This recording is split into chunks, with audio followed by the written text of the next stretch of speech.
Tensions in the Strait of Hormuz continue to escalate. Fast boats closing in, low-flying drones, and repeated reaction tests have made this area extremely sensitive. Iran is turning every transit through this route into a gamble. And today, the United States wants to make one thing clear. This strait is not a place to test limits. At exactly 6:17 a.m. local time, a large Liberian-flagged oil tanker departs the Gulf, heading toward the Indian Ocean through the Strait of Hormuz. On board, the vessel carries 2 million barrels of crude oil, over 595,000 tons of cargo, with a total value of hundreds of millions of dollars. Its destination is Asian ports waiting for shipments to stabilize this week's energy market. The ship is 899 feet long, moving along the northern traffic separation lane at 15 miles per hour. The vessel is following a familiar route, but recent close contact incidents have forced the crew to maintain a high level of alert. Radar systems are continuously monitored, communication channels remain open, and every abnormal signal is checked immediately. In the current situation, there is no room for error. About 15 minutes later, small targets begin appearing on radar at long range. At first, they are just scattered dots, but their number quickly increases and their movement begins to converge toward the tanker. These are no longer targets passing across the shipping lane. They are actively approaching. This change forces the radar officer to closely track every movement. The radar officer immediately zooms in on each target to identify characteristics. Their speed ranges from 40 to 52 miles per hour, too fast to be fishing boats and inconsistent with commercial vessels. There are no identification signals, no radio responses, and no signs of course correction after detection. More importantly, they are not moving independently, but continuously adjusting position to maintain distance and stable approach angles. Within a short time, the approach pattern becomes clear. One group moves straight along the tanker's main axis, two split to the sides to widen the approach angle, while one remains behind as a reserve layer. This is a familiar multi-directional approach structure capable of applying simultaneous pressure from multiple directions and reducing the target's reaction space. Once this formation is established, the next step is almost certain, and reaction time begins to shrink rapidly. The distance drops below 3.7 miles, close enough for visual observation. The boats are low profile, fast-moving, with no flags and no signals. On board, crew members begin leaving exposed positions and move into a ready state. There is no panic, but no one considers this a normal situation anymore. All signs indicate that the level of risk is increasing. At that moment, new targets appear in the air. Small objects flying low, maintaining a stable altitude, moving in the same direction as the boats below. The sensors confirm they are drones. And when boats and drones appear simultaneously along the same approach axis, the situation is no longer a simple close approach. It has become a coordinated engagement, with two layers of threat deployed at the same time. The distance continues to decrease rapidly, and the formation begins to change clearly. One drone separates from the group, drops altitude close to the water, and maintains a direct trajectory toward the ship. At the same time, the lead boat suddenly accelerates, no longer maintaining previous spacing. The approach has officially entered the attack phase. Immediately, internal alarms sound across the ship.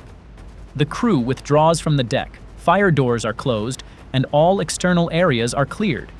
Two high-capacity water cannons are activated, directed straight at the approaching boats. The ship turns slightly to port, attempting to create the most unfavorable approach angle possible. However, as a massive steel vessel carrying 2 million barrels of crude oil, its response remains much slower than the incoming threat. On the bridge, the captain transmits a distress signal across all maritime channels. Speed is increased to the maximum allowed, but the distance continues to close every second. Everything is happening faster than the ship can respond. And just as the crew begins to feel that the outcome is inevitable, at a distance of 31 miles, the entire situation simultaneously appears on the radar screens of U.S. forces operating in the area. The signals from the tanker, the fast boats, and the low-flying drones are displayed in real time, enough to reconstruct the entire approach pattern within just a few seconds. No further confirmation is required. This pattern is clear enough to be classified as a direct threat. The data is locked and transmitted immediately to a pair of AH-64 Apache helicopters operating nearby. The order to intervene is issued almost instantly. The Apache pair is already present in the area, flying low along the edge of the shipping lane and maintaining a data link with the command system. Once the targets are confirmed, the interception route is transmitted directly to their fire control system. Both helicopters immediately descend further, turning into the exact approach axis of the opposing formation. This is the only point where they can intercept the targets before a collision occurs, and they move directly into that position. From the northwest, two AH-64 Apache helicopters enter the area at low altitude, maintaining a flight path close to the sea surface. They appear at the exact moment when the distance between the drone and the ship is only a few seconds of flight time, and the situation begins to change. As soon as the targets enter effective firing range, the two Apaches separate slightly in two directions. The M230 30mm chain guns rotate directly toward the targets, locking onto the drone flying just above the water surface. The distance is now only a few hundred meters. There is no time for a second adjustment. The pilot pulls the trigger. The first burst cuts across the drone's flight path.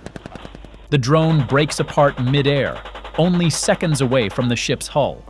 Almost simultaneously, the second drone enters the aiming reticle, and the next burst tears it apart before it can descend further. And just as the final drone appears to slip through the interception layer, flying low over the water and maintaining a straight path toward the ship, the 30mm turret immediately shifts. Another short burst is fired, precise and decisive. The target is destroyed right on the water surface. Within seconds, the entire aerial threat is eliminated. However, below, the fast boats continue their direct approach at 46 to 52. At that speed, there are only about 15 seconds left before impact. The tanker has almost no remaining buffer in front. The situation transitions into close-range engagement. Immediately, both Apaches lower their firing angle and shift targets to the surface. The lead boat becomes the first target selected. The pilot switches to AGM-114 Hellfire missiles, a guided missile with a warhead containing about 18 to 20 pounds of explosive-shaped charge, capable of destroying small targets at very short range. Just 2 seconds later, the missile leaves the launcher, flying low over the water and heading straight toward the lead boat at nearly Mach 1. The direct impact tears the boat apart at the point of contact. The warhead detonates, completely destroying the target and sending up a large column of water directly in front of the tanker's bow. But that gap exists only for an instant. The two remaining boats immediately close in, continuing to maintain their approach direction. There is no sign of slowing down, no sign of turning away. Almost simultaneously, the second Apache locks onto both remaining boats. The M230 chain gun begins firing at a rate of about 600 rounds per minute, sweeping across the water surface in short bursts. The first burst is directed straight into the engine section of Boat 2. The target is hit, loses control, and turns sideways in the water. Without pause, the gun shifts immediately to the next target. The final boat continues at full speed, heading directly toward the tanker. The distance is now under 820 feet, equivalent to less than 10 seconds before impact. Another burst is fired almost instantly. The 30mm rounds penetrate the hull, destroy the engine, and cause an immediate fire. The boat loses stability, veers off course, and stops less than 165 feet from the tanker's hull. The entire forward approach direction is completely cut off.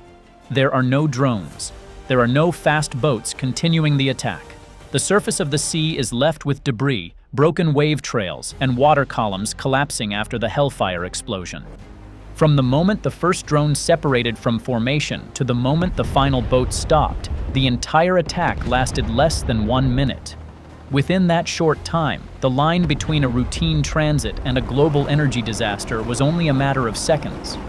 Only after all targets are neutralized does the ship truly escape danger. The final boat stopped less than 165 feet from the hull, an extremely short distance compared to the original approach speed. At a speed of over 50 miles per hour, just a few more seconds would have resulted in a direct collision with the hull. At that point, the massive amount of oil on board would have turned the entire incident into a chain explosion and a fire that could last for hours. In other words, the ship had just avoided becoming an unintended submarine in an instant. In the first few seconds after the engagement, the crew remains inside, waiting for confirmation from the bridge. There are no more moving targets ahead, but no one is ready to draw conclusions too early. All eyes remain fixed on the sea, where just seconds earlier there had been 3 simultaneous attack directions. The atmosphere is quiet, but the tension has not disappeared. On the bridge, the captain reviews the entire approach area. Officers conduct another radar sweep to ensure that no hidden targets remain. The distress signal continues to be maintained across maritime communication channels.